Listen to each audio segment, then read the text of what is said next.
I just started the program, and I'm on a 2-year track with it because I work full time. So just doing 2 classes a semester. I teach middle school. I've been a middle school teacher for 18 years now. So I'm trying to get out of the classroom and hopefully work with athletes on the academic side of things. That's kind of my goal with this program. So This is my first semester as well. I just did my undergrad. I graduated in December. I got a Parks and Rec undergrad degree, and like my hopes with this is to eventually work in like sports management because that was kind of like my emphasis area for my undergrad. And just finishing up my last year of eligibility playing softball. And obviously my name is Kevin. This is my first class. I'm doing a certification program, just kind of doing something while I'm here. I would like to just learn as much as I can. I work as an academic advisor for the football program now, so kind of in my wheelhouse is trying to learn more, and intrigued to see what else I can pick up from this class or this program. So, um, yeah, here to help out and do whatever I need to do to make sure we're all comfortable and get the best grade we can get in this class. agree. So, I guess one of the questions I have in general is, are we all familiar with the Michigan sign stealing scandal situation? I had heard a little bit about it when it first like came out. Um, about like the guy that with the camera and all that. Um, but I haven't really like looked into it until this, but I have like a general idea. Yeah, Okay. I same thing kind of when it came out and just heard all the stories. And I remember when it broke kind of on game day watching that. And I actually, when we got this assignment, had found on Netflix, there was a little hour and a half documentary on it. So I watched that on Sunday and it was quite interesting because um, Colin Stallions was being interviewed. I think that was his name. Um, so it was an interesting perspective from his point of view. No, there was a documentary on it. I That might was have to pretty good. watch It's called Sign Stealer. that. It's on Okay. Netflix, you said? Netflix, yeah. Okay. I know a little. I mean, not a little bit. I mean, obviously, being in the industry, you hear a lot. We had a lot of conversations about it, and obviously came across a lot of people who were familiar with him. And I actually had a coach that I knew that was on the Michigan State team when he supposedly was playing against them. I think it was either Central Michigan or Minnesota, and he had the alternate outfit on with the hat on, just kind of blending in with the staff. Right. Who he was familiar with both staff members. So when he saw, a couple of guys on the sideline, he was like, "Those people don't look familiar. I wonder who they are."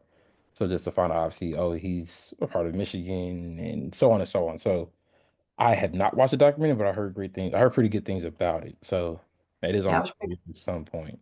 Um, I guess was there any information from the documentary that kind of like gave greater insight to kind of what happened that you think about? Yeah, I mean, so it was a bunch of a lot of news writers and sports reporters, being interviewed as well. So a lot of it, they talked about, and you working with the football team and all, you can probably articulate it a little bit more as far as the NCAA rules, but um, that it's okay to, to watch film and look at people, to see what people are doing as far as signs go. It's okay to decipher, interpret while you're actually playing an opponent, the signs, but where the line was crossed is when you are going and basically scouting out the team, and especially when you start recording and using other people, um, when it's you are not physically present or watching film tape, getting ready for an upcoming game.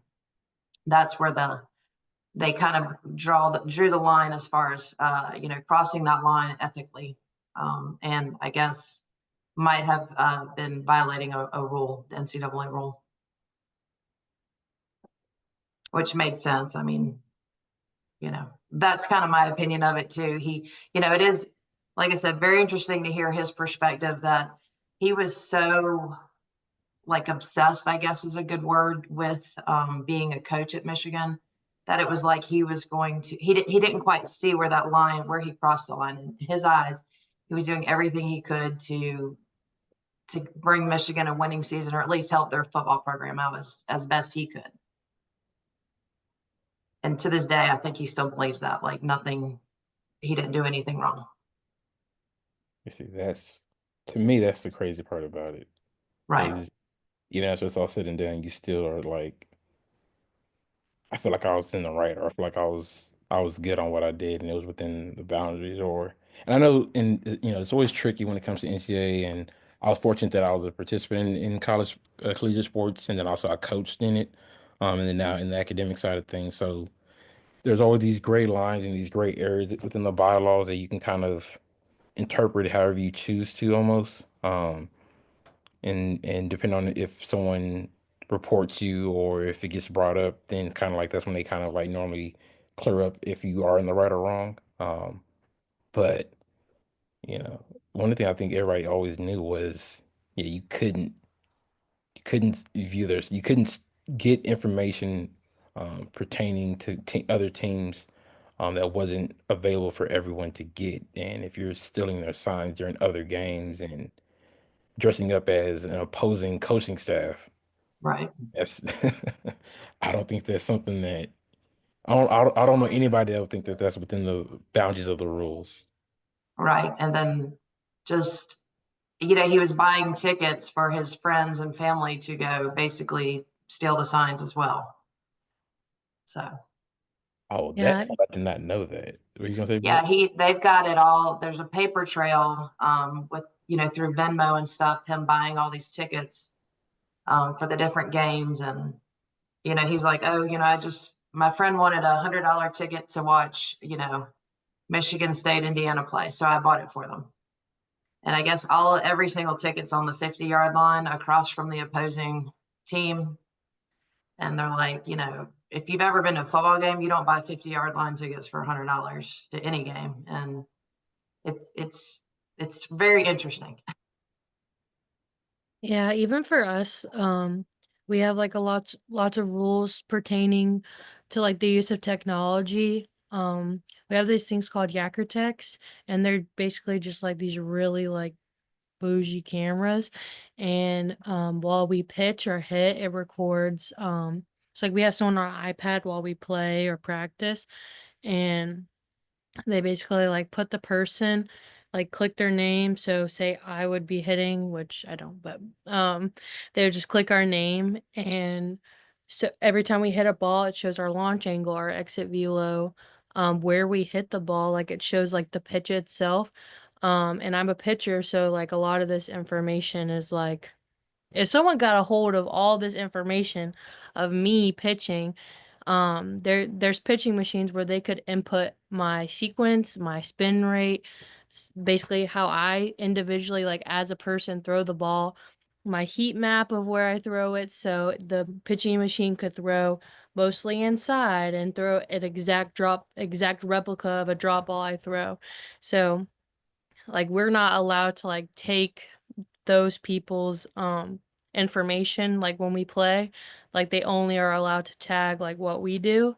For us, they're allowed to obviously like get film and things like that on other like teams, but you have to like post it for people to see. Like it can't just be like sneaky uh taking videos of people. So like, I could see how, like, technology could be, like, a very unethical way to, like, get an advantage over a team, even though, like, everybody has the technology, but, like, it's resources at some schools is different. Like, not every team is lucky enough to be able to have access to a very expensive Yacker Tech system, so I could see where it could get very unethical in that way. So if people are scouting Clemson softball team, they have certain things that are posted, I guess, that they Mhm. can do their research basically and find things, but the line gets crossed when you start stealing or taking Yeah. other things like that. And people are allowed to talk, like, say if we played South Carolina and we're gonna play Tennessee, Tennessee could be like, "Could you give us some deets on Clemson?" And they are allowed to, like, give them their scouting report that they came up with, um, which is through watching film, not, like, sneaking into our games and pretending to be someone they're not and things like that. So I feel like the rules in place like give teams like enough opportunities. Like I would assume in football as well to like have proper scouting of a team, but also like not give someone an unfair advantage, especially for a team that may not have the resources to have like Colin or Connor Stallion on their team, like paying thousands of dollars over, I think it was 11 years or three. He bought 11 tickets over 3 years or something crazy like that. Like 30 games in 11 Big Ten schools over 3 years. Like not having the resources to have someone like that. So it's like making sure it like stays fair, you know? Yeah, like I remember having a conversation with certain people, and they're just like, "Well, why is this wrong, or why is this such a big deal? Like, don't people steal signs all the time, or things along that line?" And Um, one of the things I always try to figure out was like, I think in the sense of competition, if you're playing against someone and you're in the competition and you hear verbiage or you see something like, oh, okay, that shift normally means this in the past, then that's one thing compared to like getting insider information. If you're, once again, the moment you start saying, dressing up as opposing officials, sitting on the actual sideline itself, because it is a different aspect, especially with college football, seeing it from the stands and being on the field. It is a night up to me, it's a completely night and day different approach, information you receive, information you can gather, compared to just a sky camera that's just looking downwards.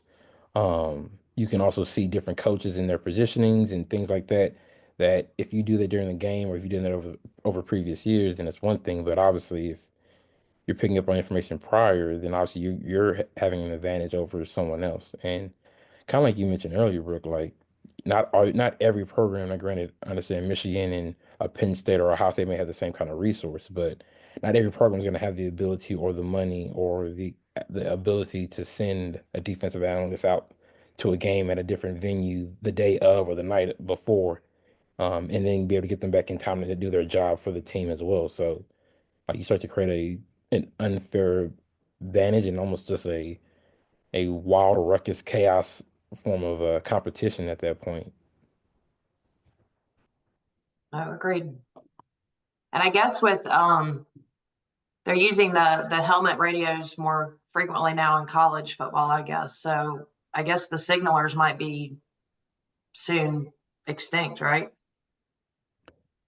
Correct. As of right now, from the beginning of the clock until the last 15 seconds, the offensive coordinator, I think one other coach is able to relay information to the quarterback.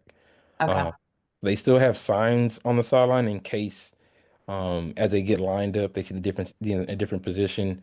They can look over and change the call or audible into a different call. But right, yeah, right now the part of the technology that they've added has been because of that. It kind of limits it down if you can go ahead and call the play directly to the quarterback's helmet. That way they can relay the information without there being any kind of additional signage or anything like that for opposing players to see. I know personally, like, I get so mad if like I'm pitching and then someone's like yelling, change up, or like ball throwing, or like sometimes like we have pitch comms now, which are like little, like they kind of look like this. They're like little bands, and like the screen looks kind of like a Kindle screen, and it just pops up with like what we're supposed to throw. And sometimes they can give those to like the infielder so they know, and obviously to the catcher. Um, but a lot of the times, like, you'll see coaches, like, staring at our coach, like, giving us the pitch sign, and then they're writing them all down, trying to figure out what pitch is 2254, and, then they write down 2254, and every time they know someone calls 2254, then that's a changeup or a rise ball or something like that. And also, like, lots of times, like, girls will get on second base, and then they'll like pick the sign, like they'll be like, "Oh, like it's over here." Like watch the outside pitch or whatever. And then obviously that disrupts like the pitcher catcher kind of routine and timing because you're having to like try to fake them out. Um, so I could see like with the technology, like it's like there has to be technology to combat like technology, and like I feel like, one of these days people are gonna be like hacking into our like pitch comms or something like to try to get our signs. But I just think like I don't know. I just know it personally makes me so mad. But it's like okay, we do it, but not if everybody else does it. But um I guess, like, I would be frustrated, like, coming up with, like, these very detailed play calls and trying to ensure that people don't pick them, and then there's people in the stands, like, videotaping me and stuff. I was gonna ask you, Brooke, not to like make it personal, but let's make it a little bit personal because I mean, I ran track in college, so there wasn't much scouting or anything along that line other than like knowing the venue, knowing how certain tracks maneuvered. For you, for you in your position as a pitcher, especially, um, if you were to know that or not know, rephrase it. Is there and has there ever been a point or a conversation about like, hey, this coach or these teams like will stare you down and figure out what our pitch routines are? Like having another coach give a routine, or is it kind of like you always go towards the head coach to get your pitch that you're gonna throw, or like has there ever been a discussion like changing things up to try to confuse them? So usually that happens more of, like, on the offensive side. Sometimes we have defensive play calls, like our bunt defense and, like, our 1st and 3rd plays. Um And so a lot of times we'll have coaches that, left our program or players that transferred out.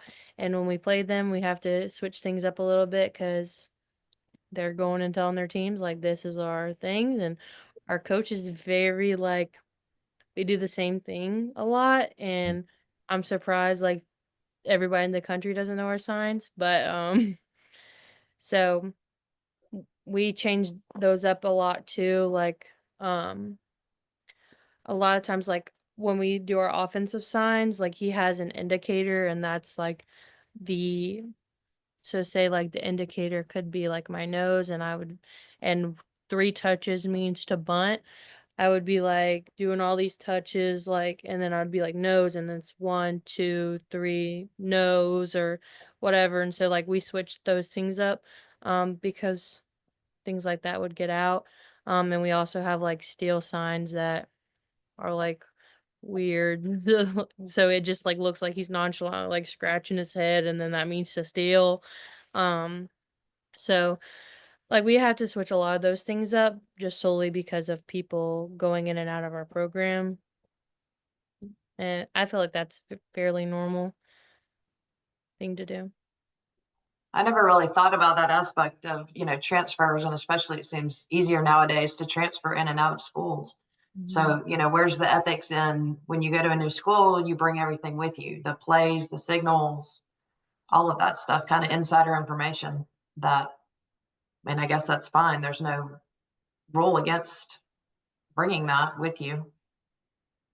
Yeah, it's very frustrating, especially like having to switch up what you normally do because it kind of just disrupts like like your flow kind of. And signs are already hard enough to remember, and like you're in the moment and you're like trying to count how many times he touched his shoulder or whatever.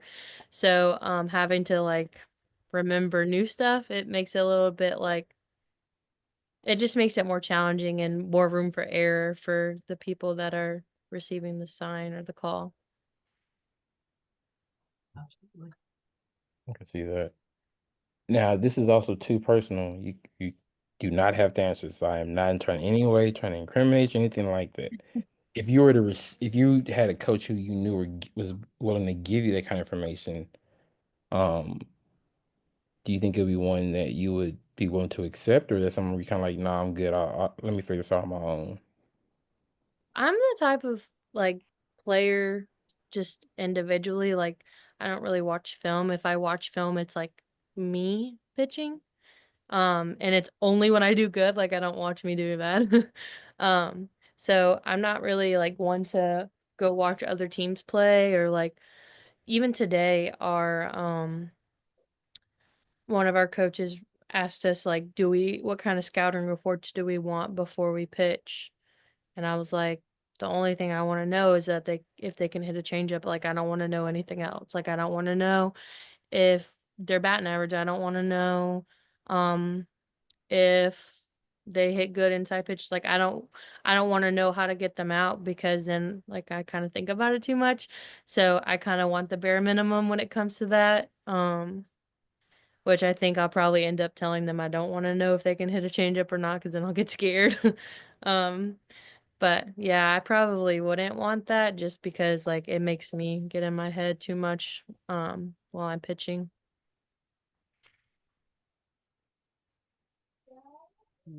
Okay. Well, that makes sense. I mean, yeah, I remember having a conversation with some of the guys, just some guys that I know as well, even on the professional level, and a lot of them were like, yeah, they rather not know because you also don't want to get burned by like bad information. But as a coach, though, you have the ability to game plan accordingly, and that makes it always a little bit trickier. But as a player, a lot of the guys that I talked to were kind of like, yeah, I just kind of focus on whatever play call that I have, and normally knowing somebody's tendencies more than anything else. So Hmm. I think that was another thing that some people were kind of up in arms about because they're also like, you know, they don't think a lot of the players would take advantage of it. So they're like, why are we making such a big deal about it? But I know for me, I would be annoyed if I found out that my opposing opponent knew what we were doing to a T. It's one thing to do the work and like figure out it on your own. It's another to have like gone about the back door and like stolen information that normally is not released out to people.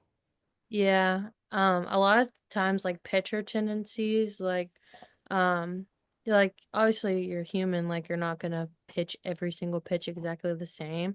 It's like a lot of times, like the way like you get the ball in your glove, it's like, oh, she's throwing a changeup.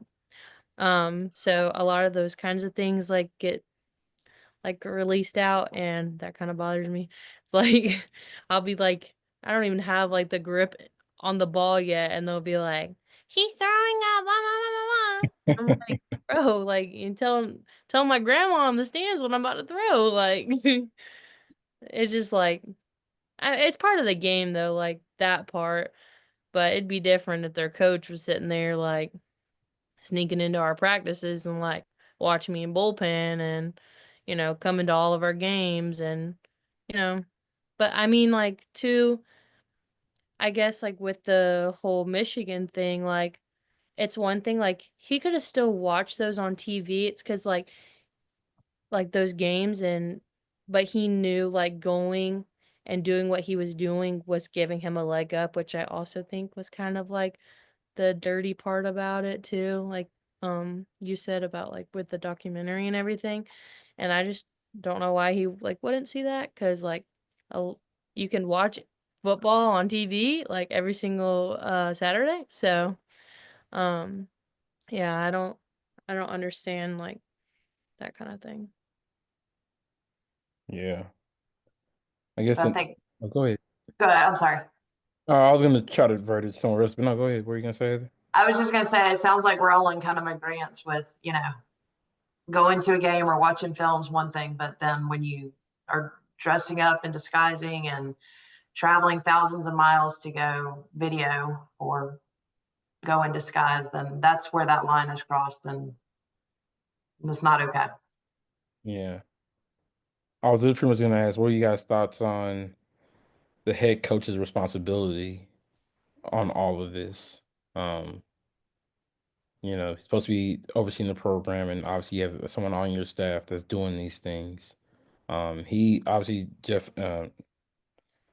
they Jim Harbaugh essentially was saying that he knew nothing of it and like nothing was really relayed to him much, and it didn't affect his game plan or anything like that. Uh, do you believe that? Well, I think whether Harbaugh knew or not, I mean, he's ultimately responsible for all of his coaches. And I can imagine at a program like Michigan, you have a ton of coaches. And that's just part of your job is to, know what's going on with the people under you. So, I mean, I think, yeah, absolutely. He has skin in the game as far as that's concerned. That's my opinion. Yeah, and like, where is he getting all this money to buy people tickets? Where is he getting all this money for these other schools' gear? Where is he getting all this money for travel to get back and forth? Like, I'm if I'm working as like a coach, I'm not spending all my personal money on all that kind of stuff. Like, like who's paying for all that? Like, I don't know. I just feel like that part is too like I feel like obviously Michigan would have been paying for his travel. Like, how many plane tickets is he buying? 30, he went to 30 games. Like, that's a lot of money for someone who's not getting reimbursed for it. And that doesn't change their game plan at all. Like, I wouldn't be spending all that money if it didn't change the game plan at all. Like, Yeah. And I mean, I had the fortunate opportunity where I worked at a different, before I came to Clemson, I was at a different, it was a mid-major program. But like as a head coach, especially since Connor was a defensive analyst, and he's not in the office, like as a head coach, you should be responsible and know, okay, where are my guys at? Like if they're traveling to certain areas for recruitment, that's one thing, but if they're traveling during a game week, where are they going? And if they're going to these places, okay, like relay the information to me as well as the defense, the personnel that you're going to relay it to, so we're all on the same page of what's going on for prepping for this game. So to imagine that, let's say Jim knew that he was going to, the Central Michigan versus Michigan State game, why wouldn't you like also when he gets back sit down and say, okay, hey, what information did you gather? What information can we use for in the game? And not try to decipher that. And like you said, Heather, like yeah, as a head coach, while it's a lot, you're also responsible for who's underneath you. You have to make sure you have your program under control and know that people are following the rules. So yeah. Um, I guess my other question would be how we feel about the punishment. Because when I was looking it up, the only punishment that I really saw for them was essentially Jim Harbaugh was suspended for about the last 3 games of their regular season. Yep. I But think that was it. yeah. So like, I guess what's our thoughts on that suspension or that punishment? I feel like personally, like they should have been not allowed to go to postseason, in my opinion. Um, because like the last 3 games, like how much of a difference, like depending on who they played, but at that point you kind of know like who's most likely going to be in the playoffs, and then obviously they've been using this information to their advantage all season, and then and they went on to win the national championship, like, and they've been cheating the whole time. So, Yeah, it's kind of, I'm not really sure, honestly, what kind of punishment, because as soon, of course, the damage was already done, but I think they played 3 games after they had found him out, um, and didn't have the information supposedly from the other teams. And then they did go on, I believe, to win the national championship that year. So what kind of punishment? I'm not sure. That's a hard question. Yeah, their last 3 games of that year was Maryland, which was a very close game, the rival game against Ohio State, and then um, Iowa for I think the Iowa game was the Big Ten championship.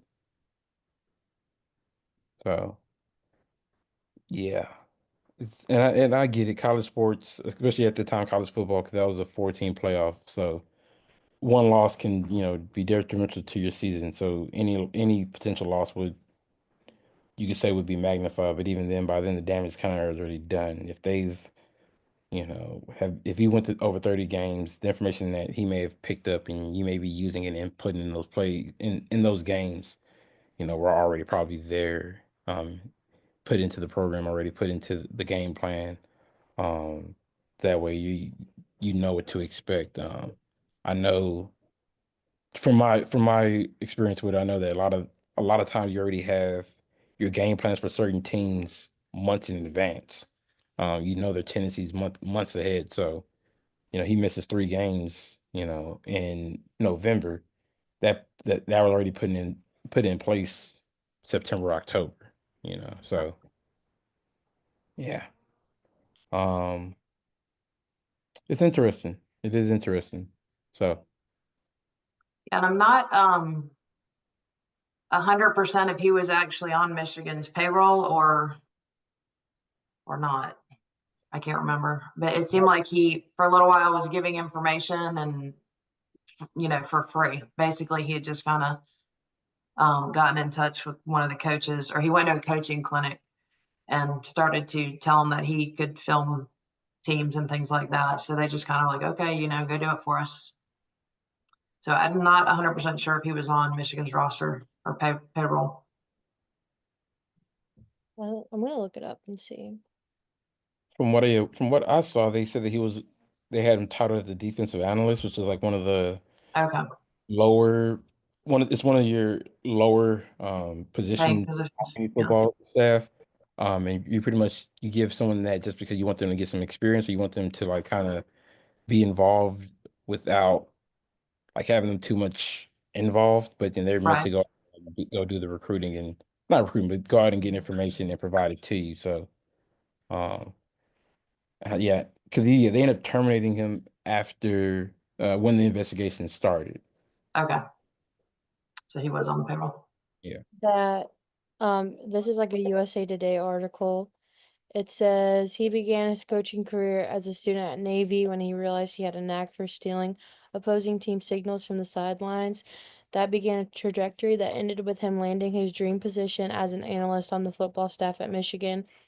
Um, Due to his knack of stealing signs in 2022, he was given the game ball by now former Michigan head coach Jim Harbaugh. I don't know how to say his last name.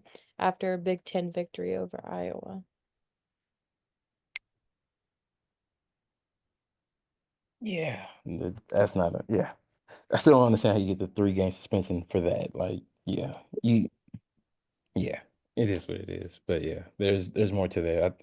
I think that level there's a difference between being competitive. There's a difference between trying to get one up, and the difference between then just cheating and going above the fairness of competition.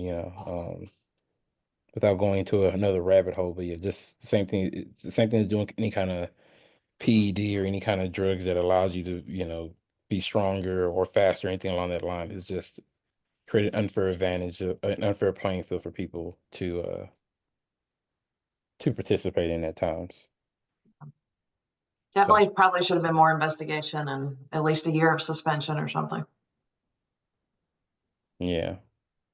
Apparently, he said, this is talking about the documentary, said he made money buying and selling tickets to college football games over the years, but never instructed anyone to film games for Michigan.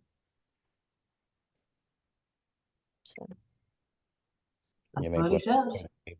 one of the under table things. So okay. like buying and selling tickets to college football games. There is a market for that. I will say that for sure. I don't know. I'm not into like all the football stuff, but I just kind of feel like. But if he was selling tickets to family members, and then there's videos of him doing this, right? Like, I'm I not don't. sure if there's videos of himself, but yeah, there's videos of him like being once again like the main one that has been circulating was the Central Michigan where he was legitimately on the sideline in full Central Michigan coaching attire while he was a staff member of Michigan. So it's like you're not supposed to do that. Right.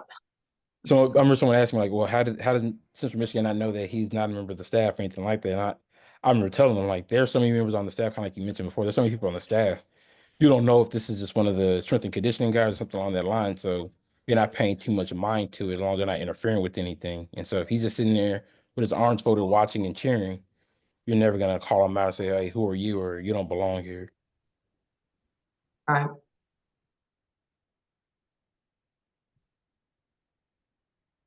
I just think that's It's I don't know, crazy. he knows he was doing something wrong. He just don't want to admit it.